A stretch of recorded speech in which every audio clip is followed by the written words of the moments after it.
بسم اللہ الرحمن الرحیم۔ رسول اللہ صلی اللہ علیہ وآلہ وسلم نے ارشاد فرمایا، وہ شخص جھوٹا نہیں ہے جو لوگوں کے درمیان صلح کرائے اور وہ خود ایک طرف سے دوسرے کے بارے میں اچھی بات کہے یا اچھی بات بڑھا کر بیان کرے۔ رسول اللہ صلی اللہ علیہ وآلہ وسلم نے ارشاد فرمایا، قیامت اس وقت تک قائم نہیں ہوگی جب تک فتنوں کا ظہور، جھوٹ کی کثرت، مارکیٹوں کا قریب ہونا، زمانہ قریب آ جانا اور حرج کی کثرت نہ ہو جائے۔ صحابہ نے پوچھا، یا رسول اللہ حرج سے کیا مراد ہے؟ فرمایا، قتل۔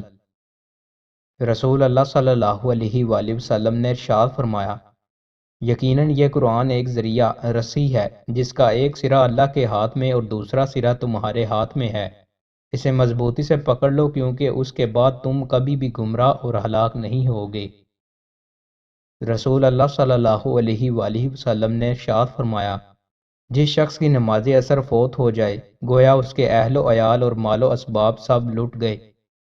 رسول اللہ صلی اللہ علیہ وآلہ وسلم نے ارشاد فرمایا، جس کے پاس 3 بیٹیاں یا 3 بہنیں یا 2 بیٹیاں یا 2 بہنیں ہوں اور وہ ان کے ساتھ اچھا سلوک کرے اور ان کے حقوق کے سلسلے میں اللہ سے ڈرے تو اس کے لیے جنت ہے۔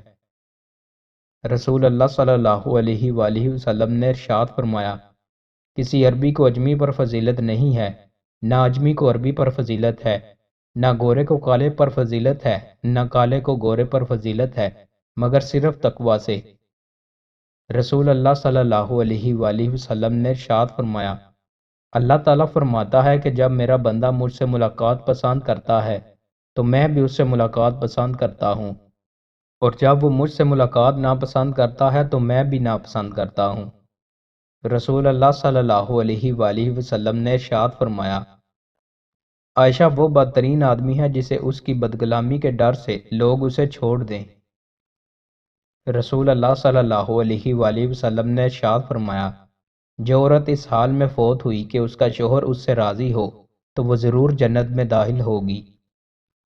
سیدنا رفاعہ بیان کرتے ہیں کہ میں نبی اکرم صلی اللہ علیہ وآلہ وسلم کے ہمراہ عیدگاہ کی طرف نکلا۔ آپ نے لوگوں کو خرید و فروخت کرتے دیکھا تو فرمایا، اے تاجروں کی جماعت۔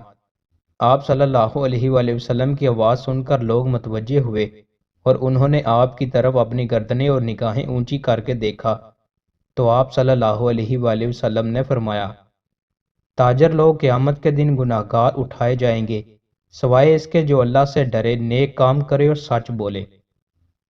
دوستوں، مزید اچھی ویڈیوز کے لیے ہمارے چینل کو سبسکرائب لازمی کریں۔ بہت شکریہ۔